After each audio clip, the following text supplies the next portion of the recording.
What's up, guys, and welcome back to the shop. In today's video, we're going to be taking some regular paper clips and throwing them into a canister with some steel powder, and we're going to forge ourselves a knife. Follow along and let's see what kind of pattern we get. Before we start, go down below and comment what kind of pattern you think it's going to come out like. Is it going to have a actual paper clip pattern looking thing in there, or is it going to be random squiggles, or what? So go down below, comment what you think.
pattern came out. Pretty interesting. Little dots and lines and wavy patterns here and there. Very happy with the way it's turning out. Very comfortable, very pretty. If you like these kinds of videos, be sure to drop a like, and if you want to keep seeing more of these cool builds and interesting experiments, be sure to subscribe down below. Alright, now onto the handle.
All right, guys, so we got the knife done. It came out great.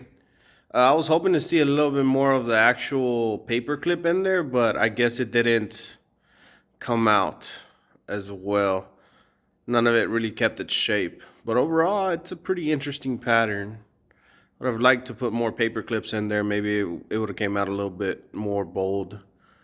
But overall, I'm very happy with the way it came out. If you like this video, be sure to drop me a like. I'd greatly appreciate it. And if you want to keep seeing more content from me and you're not subscribed already, come on, man, subscribe. Give it a shot. And as always, guys, thanks for watching. I'll catch you guys in the next one. Peace.